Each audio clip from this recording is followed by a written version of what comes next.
ओम। पुस्तक का पठन। पुस्तक का नाम ब्रह्मचर्य गौरव।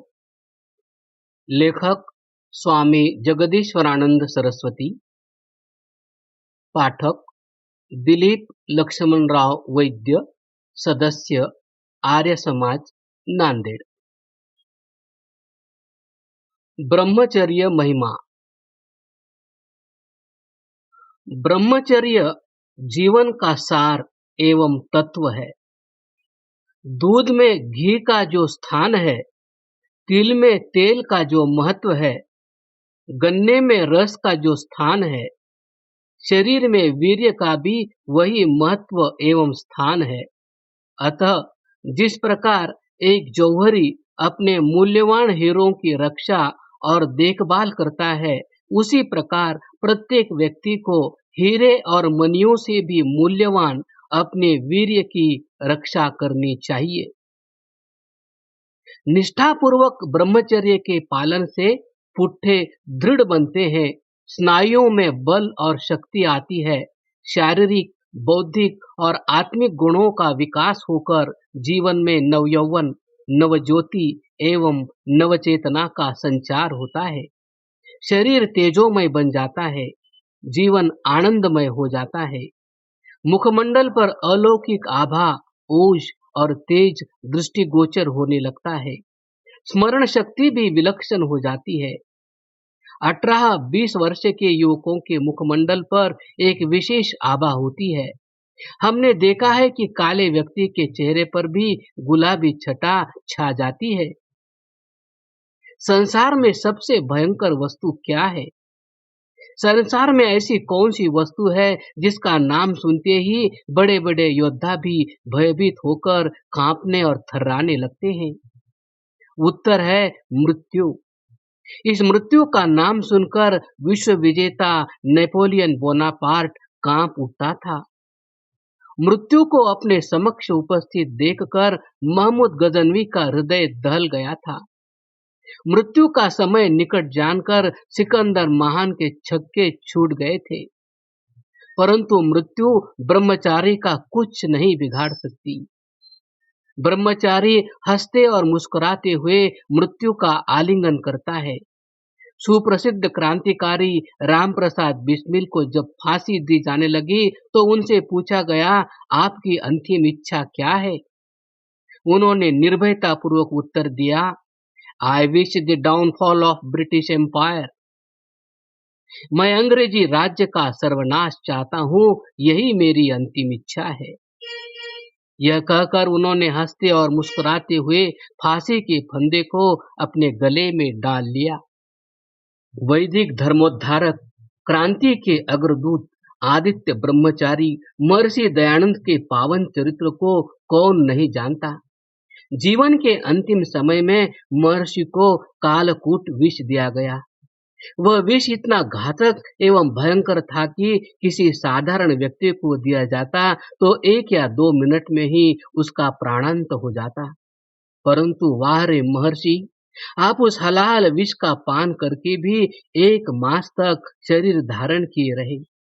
महर्षि के शरीर के अंगों से ही नहीं, रोम रोम से विष फूट निकला था। आंखों की पुतलियों तक पर छाले हो गए थे। जो उन्हें देखते थे उनकी सहन शक्ति की सराहना करते थे। अत्यंत भयंकर वेदना होते हुए भी महर्षि मुख से आह तक नहीं निकालते थे। मृत्यु आती थी परंतु वे ठोकर लगाकर उसे दूर धकेल देते थे। 1 मास तक उन्होंने मृत्यु को दूर ही रखा। दीपावली के दिन क्षौर कर्म कराया, फिर स्नान आदि से निवृत्त होकर ईश्वर स्तुति प्रार्थनोपासना के मंत्रों का गान किया और हे ईश्वर, तेरी इच्छा पूर्ण हो, तूने अच्छी लीला की कहकर अपने प्राणों को त्याग दिया। उन्होंने हंसते हंसते मृत्यु का आलिंगन किया। भारतवर्ष का ऐसा कौन व्यक्ति होगा जो भीष्म पितामह के नाम से अपरिचित न हो? आप अपने पिता की एक छोटी सी इच्छा को पूर्ण करने के लिए आजीवन ब्रह्मचारी रहे। इस ब्रह्मचर्य का ही प्रभाव था कि कौरव पांडव युद्ध में 172 वर्ष के भीष्म पितामह प्रतिदिन 10 सहस्त्र सेना का संहार करके अपने शिविर में लौटते थे। उनकी तीखी मार से पांडव विचलित हो गए। 10वें दिन शिखंडी को आगे करके अर्जुन ने उनके ऊपर वह बाण वृष्टि की कि उनके सारे शरीर को गोद डाला। उनके शरीर का 1 इंच स्थान भी ऐसा नहीं था जहां तीर न लगे हो। जब वे शरशैया पर गिर गए तो उन्होंने पूछा, सूर्य दक्षिणायन है या उत्तरायण? उन्हें बताया गया कि इस समय सूर्य दक्षिणायन है। उन्होंने फिर पूछा, सूर्य को उत्तरायण में आने में कितना समय लगेगा? वहां उपस्थित लोगों ने बताया 72 दिन। भीष्म जी ने कहा, अच्छा, जब तक सूर्य उत्तरायण में नहीं आ जाएगा तब तक मैं अपने प्राण नहीं छोड़ूंगा। इतिहास इस बात का साक्षी है कि भीष्म पितामह 72 दिन तक अपने प्राणों को रोके रहे और शैय्या पर लेटे हुए पांडवों को मनोहर उपदेश भी देते रहे। यह है ब्रह्मचर्य का प्रबल प्रताप। वेद का संदेश है, ब्रह्मचर्येण तपसा देवा मृत्युमुपागनत्। अथर्ववेद। ब्रह्मचर्य रूपी तप के द्वारा विद्वान लोग मृत्यु को भी मार भगाते हैं। महर्षि दयानंद और भीष्म पितामह इसके ज्वलंत उदाहरण है।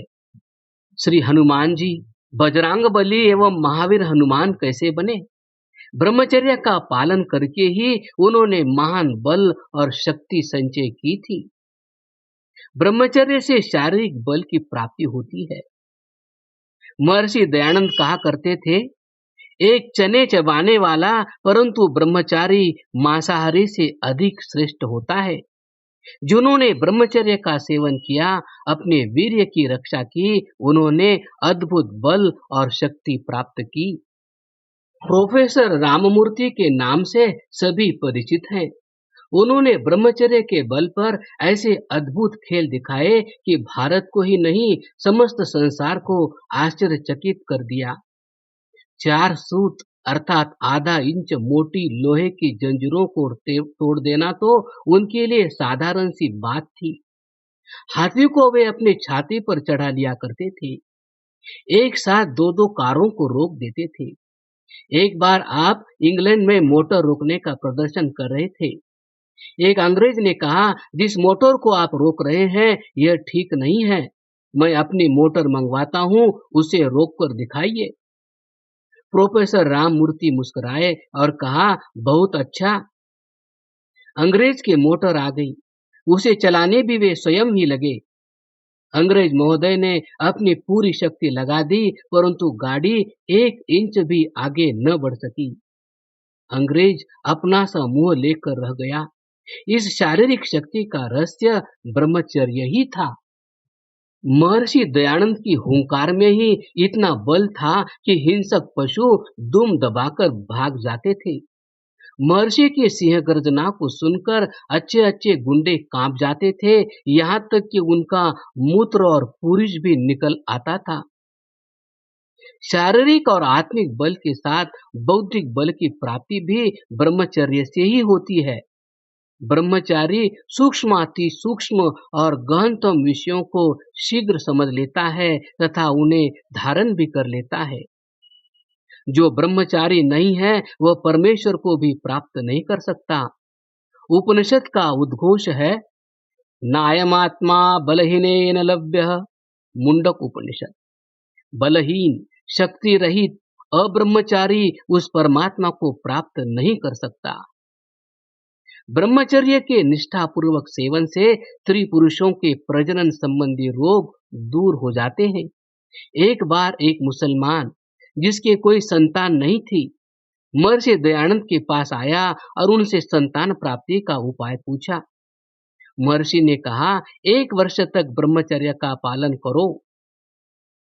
ब्रह्मचर्य पालन से उसके यहाँ संतान हो गई। इस घटना से ब्रह्मचर्य की महिमा का तो पता लगता ही है, साथ ही महर्षि के ऋषित्व का भी पता चलता है। महर्षि संसार का उपकार करना चाहते थे। उन्हें किसी संप्रदाय से ईर्ष्या द्वेष नहीं था। यदि वे मुसलमानों का अकल्याण चाहते तो कह देते, खूब मैथुन किया करो, जल्दी संतान उत्पन्न हो जाएगी। वेद में ब्रह्मचर्य की महिमा इन शब्दों में प्रकट की गई है। यदा बध्नं दाक्षायणा हिरण्यं शतानि काय सुमनस्य माना तत्ते बध्नाम्यायुषे वर्चसे बलाय दीर्घायुत्वाय शतशारदाय। अथर्ववेद। ओज, तेज, बल, शक्ति, साहस एवं पराक्रम प्रदान करने वाले एवं सैकड़ों सेनाओं का बल देने वाले, जिस वीर्य को उत्तम मन वाले शिव संकल्प से युक्त मनुष्य धारण करते हैं, हे मनुष्य, 100 वर्षों के दीर्घ जीवन के लिए, तेज और ओज के लिए उसी वीर्य का मैं तेरे में आगान करता हूँ। मंत्र में कहा गया है कि जो मनुष्य ब्रह्मचर्य का पालन करता है उसमें सैकड़ों सेनाओं का बल आ जाता है। मर्यादा पुरुषोत्तम राम ने ब्रह्मचर्य का पालन कर इस अद्भुत बल को प्राप्त किया था। जब श्री राम वनों में विचर रहे थे तब एक दिन शूर्पणखा राम की कुटिया में पहुंची और राम के साथ विवाह करने का प्रस्ताव किया। श्री राम ने विनोद के लिए लक्ष्मण की ओर इशारा कर दिया। श्री लक्ष्मण ने कहा, मैं तो दास हूं, तुम राम के पास ही जाओ। शूर्पणखा ने सोचा, यह सीता मेरे और राम के बीच में बाधक है, यदि इसे समाप्त कर दिया जाए तो मेरा कार्य बना हुआ है। ऐसा सोचकर वो सीता की ओर झपटी। तब श्री राम के आदेश से लक्ष्मण जी ने उसके नाक और कान काट लिए। शूर्पणखा ने पंचवटी की सीमा पर ठहरे हुए अपने भाई खर और दूषण से शिकायत की। अपनी बहन के अपमान का बदला लेने के लिए खर और दूषण ने 14 सहस्त्र सेना लेकर श्री राम पर आक्रमण किया। एक ओर श्री राम अकेले थे और दूसरी ओर खर दूषण सहित 14 सहस्त्र सेना। एक ब्रह्मचारी ने 14 सहस्त्र राक्षसों को थोड़ी देर में समाप्त कर डाला। यह ब्रह्मचर्य का ही प्रभाव था। लीजिए, अब महाभारत काल की एक घटना सुनिए। जब वारणावर्त जला दिया गया तब पांडव इधर उधर घूमते हुए एक चक्रा नगरी में पहुंचे। कुछ समय वहां निवास किया। वहां पता लगा कि द्रौपदी का स्वयंवर होने वाला है, अतः यह सब उसमें सम्मिलित होने के लिए पांचाल नगरी की ओर चले। चलते हुए रात्रि के समय ये लोग एक विशाल सरोवर के पास पहुंचे। जब वे उस सरोवर को पार करने का उद्योग करने लगे तब चित्ररथ गंधर्व जो वहां विहार कर रहा था बोला, रात्रि में इन सरोवरों पर गंधर्वों का अधिकार होता है, अतः तुम इसे पार नहीं कर सकते।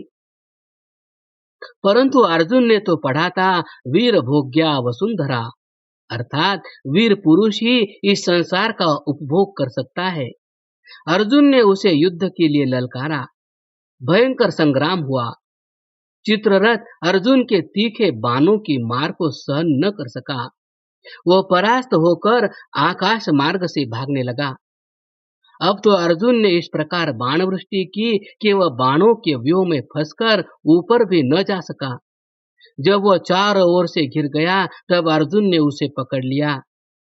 उस समय चित्ररथ ने कहा था, ब्रह्मचर्यम परो धर्म स चापि नियस्तस्त्वयि यस्मात् तस्मादहं पार्थ रणे अस्मि विनियोजितस्त्वया।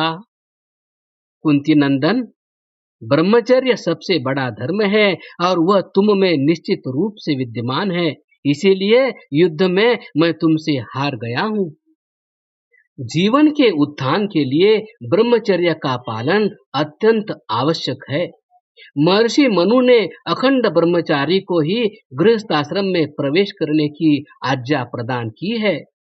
वेदानधीत्य वेदो वा वेदम वापि यथाक्रमम् अविप्लुत ब्रह्मचर्यो गृहस्थाश्रममाविवेशेत्। मनुस्मृति। क्रम से 4, 3, 2 अथवा एक वेद को पढ़कर ब्रह्मचर्य खंडित न करके गृहस्थाश्रम में प्रवेश करे। इस ब्रह्मचर्य के बल पर कन्याओं ने भी अद्भुत चमत्कार दिखाए। बाल ब्रह्मचारिणी गार्गी के पावन चरित्र को कौन नहीं जानता। आपने महाराज जनक की विद्वत सभा में डिंडिम घोष के साथ कहा था कि मुझे याज्ञवल्क्य से 2 प्रश्न पूछने दो। यदि इन्होंने मेरे 2 प्रश्नों का समाधान कर दिया तो फिर संसार का कोई व्यक्ति इन्हें हरा नहीं सकता। गार्गी के इस पांडित्य का कारण क्या था? ब्रह्मचर्य। ब्रह्मचर्य संसार का वास्तविक आनंद, स्वास्थ्य, बल, तेज, विद्या, बुद्धि, आरोग्य, ज्ञान, विज्ञान आदि और संपूर्ण स्वर्गिक भाव इसी ब्रह्मचर्य पर निर्भर है। ब्रह्मचर्य सफलता का मार्ग है, आरोग्य की कुंजी है, इस संसार का सार है और जीवन का आधार है। कहा है, आहार शयन ब्रह्मचर्युक्त्या प्रयोजित ही शरीरम धार्यते नित्यमागारमिव धारणै। अष्टांग हृदय सूत्र स्थान। आहार और निद्रा के सहित ब्रह्मचर्य का आधार शरीर है। जैसे ग्रह के आधार स्तंभ होते हैं, जिस प्रकार आधार के बिना भवन नष्ट हो जाता है, इसी प्रकार ब्रह्मचर्य के अभाव में शरीर रूपी भवन नष्ट भ्रष्ट हो जाता है। ब्रह्मचर्य शरीर रूपी भवन का आधार स्तंभ है। वीर्य के नाश से स्वास्थ्य नष्ट हो जाता है। इसीलिए भगवान शंकर ने कहा था, मरणम बिंदुपातेन जीवनम बिंदु धारणात्। अर्थात वीर्य की एक बूंद भी नष्ट न करना मृत्यु का कारण है और वीर्य की रक्षा करना जीवन का हेतु है। वीर्य शक्ति का अथाह स्रोत एवं विशाल भंडार है। वीर्य वह अनमोल रत्न है जिसके धारण करने से धर्म, अर्थ, काम और मोक्ष स्वयमेव सिद्ध हो जाते हैं। यह उन्नति का मूल और स्वर्ग सुख प्राप्ति का सोपान है। यह रोग और व्याधियों को दूर भगाने वाला है। क्रमशः